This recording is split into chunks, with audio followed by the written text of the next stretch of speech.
Dear students, today we are going to discuss the most important topic, that is noble gases. तो noble gases में आपको actually दो important concepts पढ़ने हैं. जब भी आप कोई एग्जाम देने जा रहे हो, whether it is board exam or a competitive exam, there are two important concepts from noble gases that you need to understand. Those concepts are, number first is compounds of xenon. You need to have understanding of compounds of xenon, mostly their structure and certain reactions. And number second concept is calithrate formation, calithrate compounds. So we'll discuss two concepts in this case, in case of noble gases. Let's have first introduction of noble gases. So noble gases are, these are group 18th elements.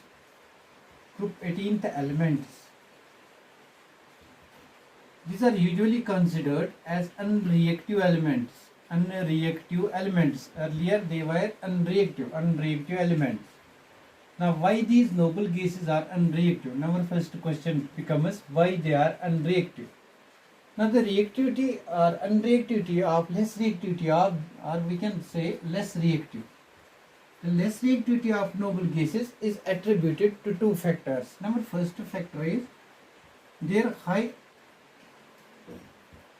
ionization energy. Noble gases have very high value of ionization energy. Number second is high electron affinity. Number second is high electron affinity. Now see, these two factors are attributed to their valence shell electronic configuration. They have valence shell electronic configuration NS2 NP6. Means all of their electrons in the valence shell, they are paired. They have complete octet. This is complete octet.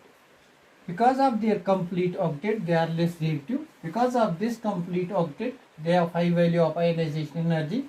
Because of this complete octet, they have high value of electron gain enthalpy. And because of these reasons, they are considered as less reactive elements. But when we see these noble gases, we have helium, we have neon, we have argon, we have krypton and xenon, and we have radon. If we see these noble gases, out of these noble gases, this xenon, it forms large number of compounds. Usually the compounds are in the form of fluorides. It forms compounds in the form of fluorides and oxides, or mixed fluorides and oxides. The compounds of xenon are fluorides and oxides, or those compounds where there is fluorine as well as oxygen, that's mixed form. Now the question arises, why xenon forms such type of compounds and other noble gases do not form compounds? Now what is the history? What is the reason? What is the origin of reaction? How it was found that xenon can form compounds but other noble gases do not form? Now let us start a certain experiment. It was by chance discovery. Means it was discovered by chance that xenon will react with high electronegative elements like fluorine and oxygen to form compounds. It was Berthollet. Who was studying the reaction between O2 and PtF6, platinum hexafluoride. This reaction, he found that a compound is formed, O2 plus PtF6 minus. This type of compound is formed, means this reaction takes place. But what was observed by the Berthollet, that this oxygen,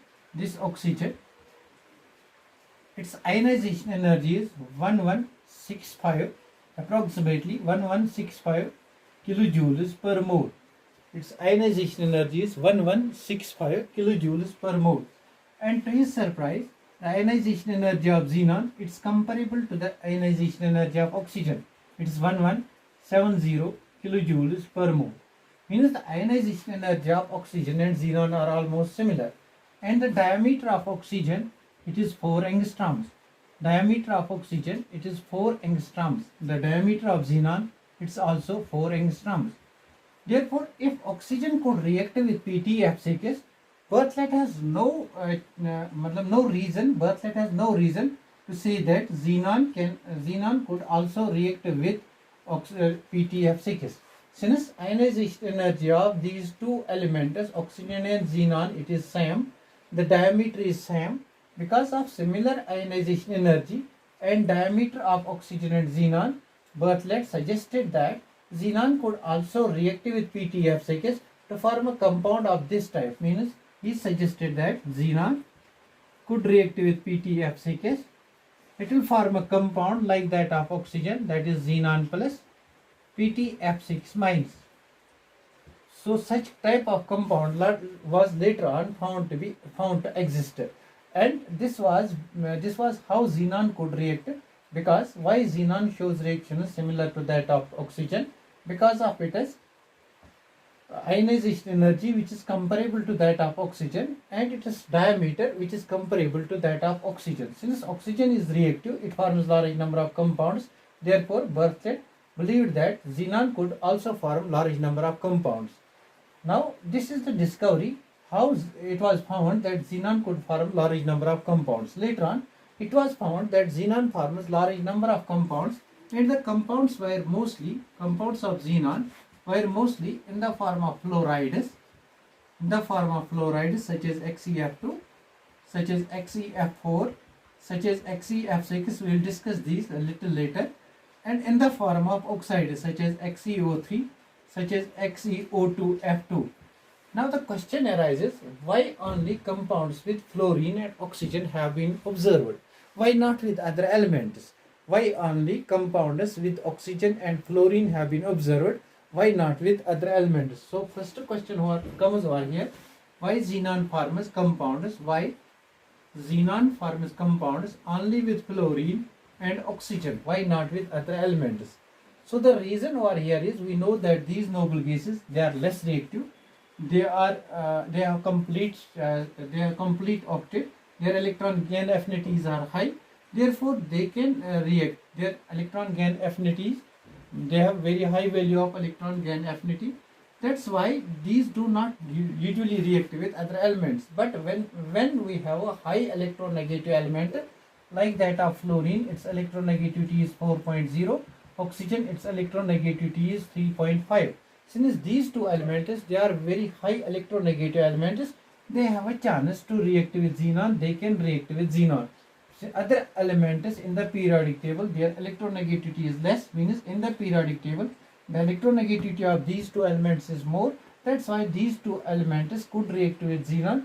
They will form number of compounds. This is the reason why only compounds with oxygen and fluorine have been found. The reason is that because oxygen and fluorine, they are very high electronegative elements. Now one more question comes over here. If xenon could react with platinum F6 to form Xe plus PtF6, oxygen reacts with platinum F6 to form O2 plus PtF6, can we say that, is it possible that nitrogen could react with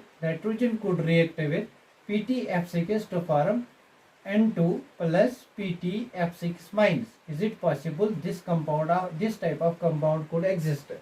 So the question here remains, is it possible if this type of compound is formed? Can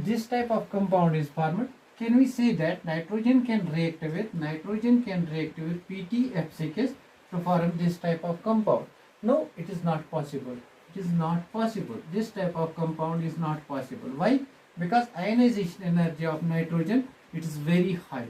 It is having very high value of ionization energy. It is 1523 kilojoules per mole. Since ionization energy is high, therefore nitrogen cannot ionize like this when treated with this compound.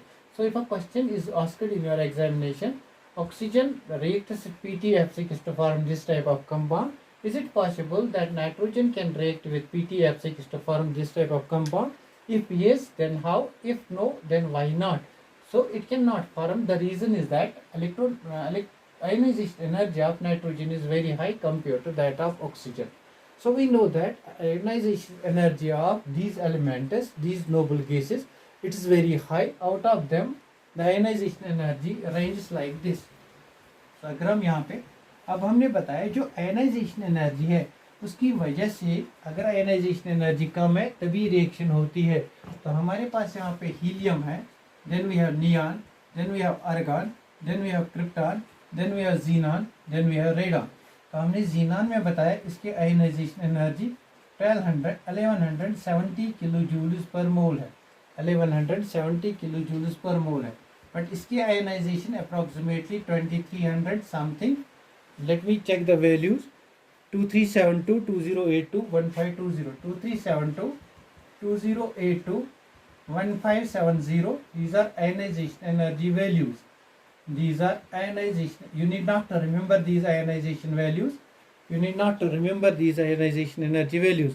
1350, 1170, 1350, 1020 kilojoules per mole. These are ionization energies. Now see, ionization energy of helium is very high. It is very high. It is very high. It is very high. That's why they do not form large number of compounds. They do not react with other elements. They do not form compounds. But ionization energy of radon is very, very small compared to that of xenon. Therefore, radon should form more compounds than that of xenon. But we could not study compounds of radon because this is a radioactive element. हमें पता है radioactive element जो होते हैं, little of their chemistry is known because of radioactivity. Therefore, हम क्या कहेंगे, out of these noble gases, xenon is very highly reactive.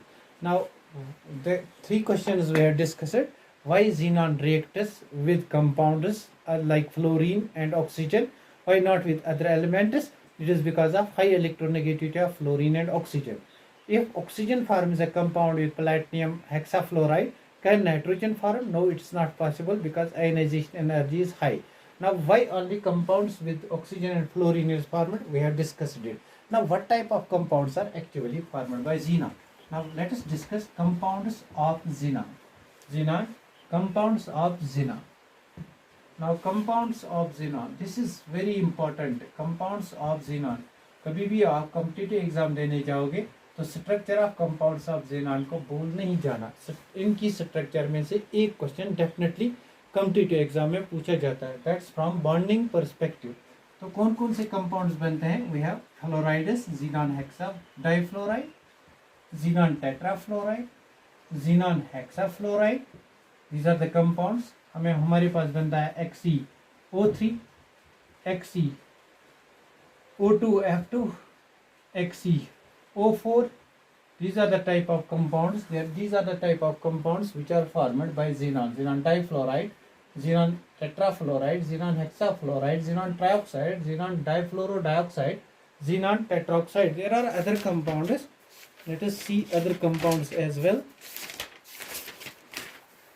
There are other compounds. XeOF4, XeOF4, XeOF2. These are the compounds. Even a compound has not perfectly been known, but it has been formed. One XeF8. This compound has also been formed. So let us discuss these compounds one by one, their structure and their bonding.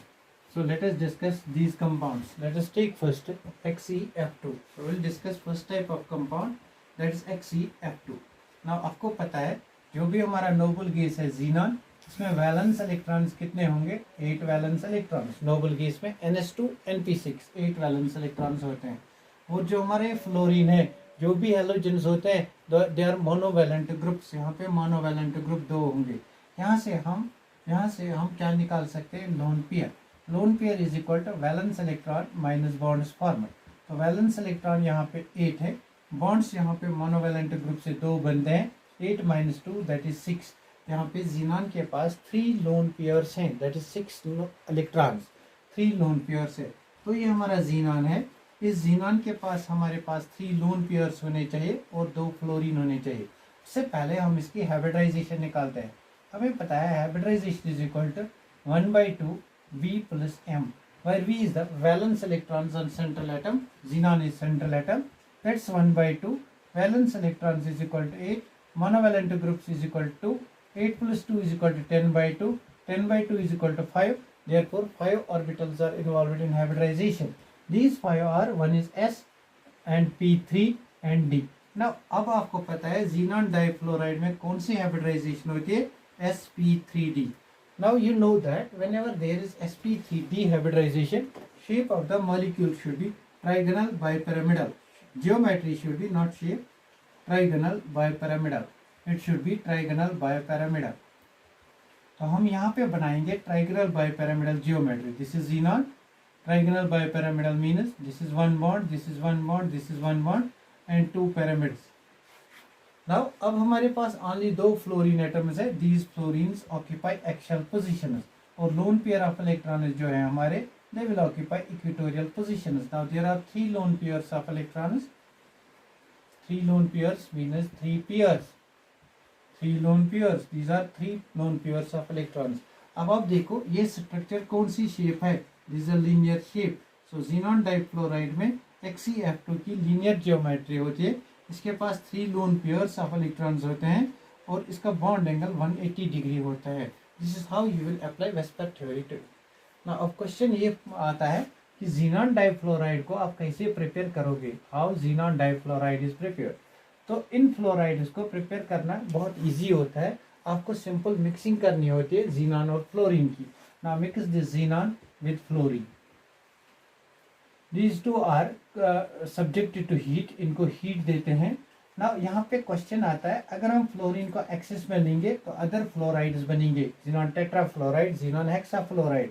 तो हम क्या करेंगे, xenon को excess में लेंगे.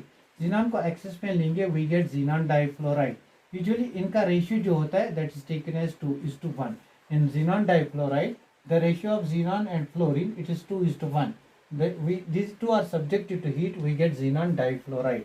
One more method is, अगर आप इसको सनलाइट की प्रेजेंस में इन दोनों को मिक्सअप करोगे, you will also get xenon difluoride. But only thing in xenon difluoride you have to remember that xenon is taken in excess. Why? Because if we take fluorine in excess, then compounds like Fe, XeF4, XeF6 they will be formed. We will see if we take this excess, then we will form those type of compounds. ना ये जो हमारा xenon difluoride होता है या xenon tetrafluoride या xenon hexafluoride, they are very good fluorinating agents.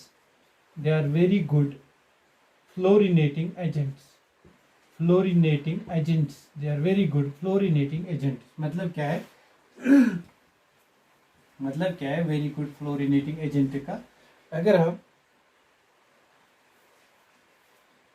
हम reaction करेंगे, फॉर एग्जांपल अगर हम रिएक्शन करेंगे xenon डाइफ्लोराइड की, दिस इज xenon डाइफ्लोराइड, अगर इसकी रिएक्शन करेंगे विद AsF5 आर्सेनिक पेंटाफ्लोराइड, तो क्या होता है यहाँ पे, xenon डाइफ्लोराइड फ्लोरिनेटिंग एजेंट है.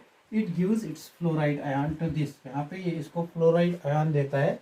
It gives fluoride ion. Fluoride ion देने से क्या होगा, यहाँ पे structure is like this, xenon fluorine fluorine. तो क्या होता है, AsF5 के साथ ट्रीट करते हैं तो क्या होता है, यहाँ से ये बॉन्ड टूट जाता है, फ्लोरीन नेगेटिव चार्ज, यहाँ पे xenon पे पॉजिटिव चार्ज आएगा, वी विल गेट XeF+. तो यहाँ पे हमें मिलता है XeF+. और यहाँ पे AsF5 ये इसका फ्लोरीन एक्सेप्ट करता है, means AsF5 is a fluorine acceptor. AsF5 ये बनेगा AsF6. सिंस इसने नेगेटिव चार्ज को एक्सेप्ट किया, this is negatively charge. This is the product of the reaction. तो यहाँ से ये रिएक्शन आती है. What is the product of reaction? अगर इस रिएक्शन को हम एसिड बेस केमिस्ट्री से डील करेंगे तो हमें बताना है, if this is A, this is B, this is C, this is D, which of these are acids and bases, which pair is acid and bases. तो हमने अब तक जो भी एसिड बेस केमिस्ट्री पढ़ी थी, हम एक्वस सॉल्वेंट में डिस्कस करते थे, हम उसको वाटर के रिस्पेक्ट में डिस्कस करते थे. There is one more type of acid base chemistry that's called non aqueous acid base chemistry. जब आपका सॉल्वेंट नॉन एक्वस होता है तो उस समय क्या होता है, जब आपका सॉल्वेंट नॉन एक्वस होता है, व्हाट्स हैपनिंग, जो आपका फॉर एग्जांपल ये XeF2 है, अगर ये जो भी यहाँ पे अगर ये पॉजिटिव आयन की कंसेंट्रेशन इंक्रीज करता है, then this positively charged species acts as an acid. Since ये फ्लोरीन को डोनेट करता है, it's a fluoride ion donor. One more concept, fluoride ion donor, fluoride ion acceptor. जो फ्लोराइड आयन डोनेट करता है that acts as a base and this will act as acid. Similarly this a fluoride ion acceptor, this will act as acid and this will act as base. So यहाँ पे acid base pair ये बनते हैं. This is how the reaction takes place in non-aqueous solvents. If you people want to know the chemistry of non-aqueous solvents, you can comment to me. Then I will have a separate lecture on non-aqueous solvents, like that of acetic acid, like that of BF3 हम कैसे solvent use कर सकते हैं, DMF हम कैसे solvent use कर सकते हैं, हम this ammonia को कैसे use as solvent करते हैं. Means how to use different types of solvents. We can have a look at that and have an understanding of that if you people want to know, but that is not included in your syllabus. Now see, यहाँ पे हमने xenon difluoride को discuss किया. Next है हमारा xenon tetrafluoride XeF4. तो XeF4 को अगर डिस्कस करेंगे, हमें पता है xenon के पास वैलेंस इलेक्ट्रॉन 8 हैं, बॉन्ड्स फॉर्मेड यहाँ पे 4 हैं, lone pairs will be 8 minus 4, that is 4. 8 minus 4, that is 4 electrons, means 2 lone pairs. यहाँ पे 2 लोन पेयर है. तो अब हमें पता है इसकी hybridisation is 1/2 V plus M. यहाँ पे वैलेंस इलेक्ट्रॉन xenon के पास 8 है, मोनोवैलेंट ग्रुप 4 है. 8 plus 4 is equal to 12/2, that is 6.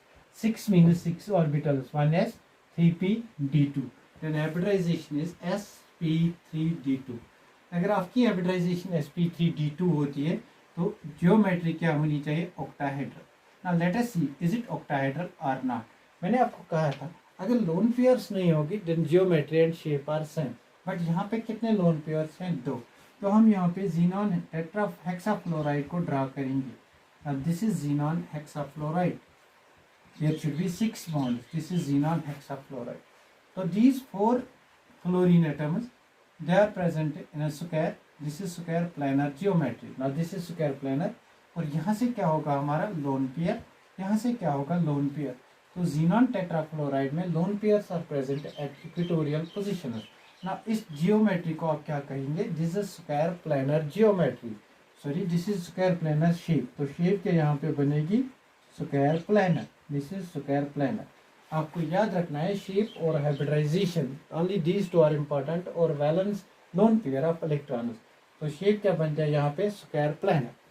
तो अगर इस xenon टेट्राफ्लोराइड को आपको प्रिपेयर करना है, you have to take xenon and fluorine. In this case you have to take this in excess and you will get xenon tetrafluoride. You will get xenon tetrafluoride. They are mixed in the ratio of 1:5. They are mixed in the ratio of 1:5. In the ratio of 1:5. तो यहाँ पे आप discuss करते हैं XeF6 को. XeF6 board exams में पूछे जाते हैं question. Discuss the shape and geometry of XeF6. For example XeF6. तो यहाँ पे वैलेंस इलेक्ट्रॉन्स 8 हैं, मोनोवैलेंट ग्रुप्स, बॉन्ड्स फॉर्मेड कितने हैं, 6. तो लोन पेयर कितने होंगे, 8 minus 6, that is 2, that is 1 lone pair. 2 electron है, उसका मतलब 1 पेयर है. हाइब्रिडाइजेशन निकालो. Hybridization will be equal to 1 divided by 2 valence electrons 8, monovalent group 6, 8 plus 6 14/2, that is 7. 7 means sp3d3. तो यहाँ पे जो hybridisation I that is sp3d3. अब आपको पता है whenever we have sp3d3 hybridization, geometry is pentagonal bipyramidal. Pentagonal bipyramidal. लेकिन क्या होता है यहाँ पे एक लोन पेयर प्रेजेंट है. Because of that lone pair shape इसकी जो होगी that is distorted octahedral. Shape is distorted octahedral. It is not perfectly octahedral, it is distorted octahedral. Means we can have this type of structure. This is octahedral, perfect octahedral geometry. लेकिन क्या होगा, एक lone pair भी present है. Because of that lone pair ये जो shape यहाँ पे होगी ये क्या होगा, इट विल डिस्टॉर्टेड ऑक्टाहेड्रल. यहाँ से एक लोन पेयर प्रेजेंट है. Because of this loan pair lone pair repulsion की वजह से ये फ्लोरीन यहाँ आएगा, ये फ्लोरीन यहाँ जाएगा. जियोमेट्री जो ऑक्टाहेड्रल शेप होनी चाहिए वो डिस्टॉर्ट होती है. मीन्स पेंटागोनल बाइपैरामिडल नहीं है, ऑक्टाहेड्रल लगती है लेकिन परफेक्ट ऑक्टाहेड्रल नहीं है, इसलिए डिस्टॉर्ट होती है. Distorted geometry. Now let us take fourth one. अगर इसको रिएक्ट फॉर्म करना है, you will react xenon and fluorine. इस टाइम हमें फ्लोरीन को और एक्सिस में लेना है. Now all of these xenon difluoride, xenon trifluoride, xenon tetrafluoride, they are all fluorinating agents. They are all fluorinating agents. XeOF4. Now take fourth, XeOF4. Now oxygen is a divalent atom. This is monovalent. तो यहाँ पे valence electrons of xenon, that's it. Monovalent groups कितने हैं? या bonds formed कितने हैं? Monovalent group से एक ही बॉन्ड बनता है फ्लोरीन. एक मोनोवैलेंट ग्रुप से at one time only one bond is formed, but with divalent group double bond is formed. तो डबल बॉन्ड ऑक्सीजन के साथ बनेगा. Total bonds 1 2 3 4 5 6 bonds formed is six. तो यहाँ पे लोन पेयर्स होंगे 8 - 6, that is 1 lone pair, 2 electrons, that's 1 lone pair. Hybridization निकालो. Hybridization will be equal to 1 divided by 2 valence electrons of xenon A minus plus monovalent groups. Monovalent group 4 है. Oxygen is a divalent group. That is 12 by 2. 12 by 2 is equal to 6. 6 is equal to sp3d2. तो इसकी hybridization जो है that is sp3d2. अगर hybridization sp3d2 है then geometry should have been octahedra. क्या यहाँ पे ऑक्टाहेड्रल जियोमेट्री होगी? No. Why? Because lone pair present है. अगर लोन पेयर प्रेजेंट है तो कौन सी जियोमेट्री होगी? Let us see. This is xenon, यहाँ से फ्लोरीन, यहाँ से फ्लोरीन, यहाँ से फ्लोरीन, यहाँ से फ्लोरीन, उसके बाद डबल बॉन्ड O, उसके बाद यहाँ से लोन पेयर. इस स्ट्रक्चर को अगर हम देखेंगे, दिस स्ट्रक्चर इज यहाँ से lone pair, this structure is square, यहाँ तक ये स्क्वायर है, and this is pyramid, square pyramidal geometry. Square pyramidal, यहाँ से एक पैरामिड ऊपर से बनता है, square pyramidal geometry. It has square pyramidal geometry. So in XeOF4 it has square pyramidal geometry. Now let us discuss XeO2F2. XeOF2, XeOF2, XeO2F2. It should be XeOF2. Now let us discuss XeOF2. Number 50 is XeOF2. Now see hybridization. We will determine hybridization 1 by 2 V plus M. What is V? Valence electrons on central atom, that's xenon, that's 8, plus monovalent groups. Oxygen is a divalent, fluorine is monovalent, that is 2, that is 10 by 2, 10 by 2 is 5, that's sp3d. आपको पता है अगर इसकी hybridisation sp3d है तो इसकी geometry क्या होनी चाहिए? Trigonal bipyramidal, TBP, trigonal bipyramidal. तो ट्राइगोनल बाइपैरामिडल जियोमेट्री बेसिकली क्या होता है? This is one bond, this is other bond, this is one bond, this is one bond, this is one bond. This is trigonal bipyramidal. मतलब ये हमारा ट्राइगन है, triangle है, और यहाँ से एक पैरामिड, यहाँ से एक पैरामिड, दैट्स वाई ट्राइगोनल बाइपैरामिडल. ऐसी शेप होनी चाहिए. क्या ऐसी शेप हो सकती है? नो. वाई? बिकॉज यहाँ पे क्या है? यहाँ पे लोन पेयर प्रेजेंट है. यहाँ पे लोन पेयर निकालो. Lone pair is equal to bonds for valence electrons, that's 8 minus bonds formed, that is 2. 8 - 2 is equal to 6, that is 3 pairs. यहाँ पे 3 लोन पेयर प्रेजेंट है, 3 लोन पेयर. अब इस molecule की शेप क्या होती है? Now see, this is xenon, यहाँ से डबल बॉन्ड हो, यहाँ से हमारा फ्लोरीन, यहाँ से फ्लोरीन, ये टी शेप है. It's a T shaped molecule, T shaped. और हमारी जो लोन पेयर है they are present on equatorial position. तो आपको क्वेश्चन एग्जाम में पूछा जाएगा विच ऑफ द फॉलोइंग है similar shape? ClF3 number first. Number second XeOF2 number third XeF2.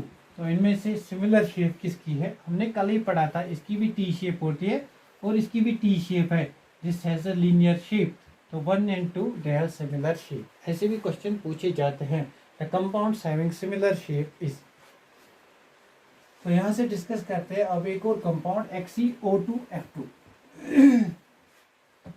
Sixth compound XeO2F2, dioxide difluoride, xenon dioxide difluoride. तो इस compound की जो शेप होती है दैट्स ओपन बुक शेप. आप थोड़ा रिवाइज करो। ओपन बुक शेप एक इंपॉर्टेंट कंपाउंड की शेप थी, that was hydrogen peroxide H2O2। Open book shape hydrogen peroxide में हमने पढ़ी थी। Open book shape hydrogen peroxide में, तो जिस यहाँ से हम हाइब्रिडाइजेशन निकालते हैं 1/2 V plus M is the monovalent group, that's 1/2 XeO2F2। V is valence electrons, that's 8 plus 2, 8 plus 2 is 10/2, 10/2 is 5। sp3d, तो कौन सी जियोमेट्री होनी चाहिए? TBP। लेकिन क्या होता है, TBP है या नहीं? Let us check. This is xenon, this is fluorine, this is fluorine, यहाँ से एक बॉन्ड, यहाँ से एक bond, this is TBT shape, TBP shape. लेकिन होता क्या है यहाँ पे दो ऑक्सीजन एटम्स है, this is double bond O, this is double bond O, यहाँ से हमारा फ्लोरीन, यहाँ से हमारा fluorine, this is open book shape. और यहाँ से हमारा lone pair of electron present है, दिस इज लोन पेयर। यहाँ से लोन पेयर निकालो, XeO2F2। Lone pair is equal to valence electrons minus bonds formed. कितने बॉन्ड बनते हैं? 1 2 3 4 5 6 minus 6, that's 8 minus 6, that's equal to 2, that's 1 pair. तो एक pair of valence electrons यहाँ पे है, 1 pair of valence electron that's present in equatorial position. And this is very important compound. It has a shape similar to that of H2O2. This is called open book shape. Now one more seventh type of the compound is XeO3. XeO3. Seventh is this is xenon trioxide, XeO3. Hybridization निकालते हैं, hybridization will be equal to 1/2 valence electrons 8 plus monovalent groups. Oxygen is divalent, therefore 0. That's 8/2. 8/2 is equal to 4. That's sp3. आपको पता है अगर sp3 hybridization है then geometry should be tetrahedral. Now अब आपको देखना है whether इसकी geometry tetrahedral है या नहीं है। वो किस फैक्टर पे देखेंगे? अगर लोन पेयर नहीं है then it's tetrahedral, then geometry and shape are same. अगर लोन पेयर है देन डिस्टॉर्ट होगी फ्रॉम टेट्राहेड्रल। नाउ सी हम लोन पेयर निकालते हैं। Lone pair is equal to valence electrons minus bonds formed. तो एक ऑक्सीजन बाइवैलेंट है, एक ऑक्सीजन 2 बॉन्ड बनाएगा, 3 ऑक्सीजन 6 बॉन्ड्स बनाएंगे, 8 minus 6 that is 2, that is 1 pair. तो यहाँ पे एक लोन पेयर ऑफ इलेक्ट्रॉन है।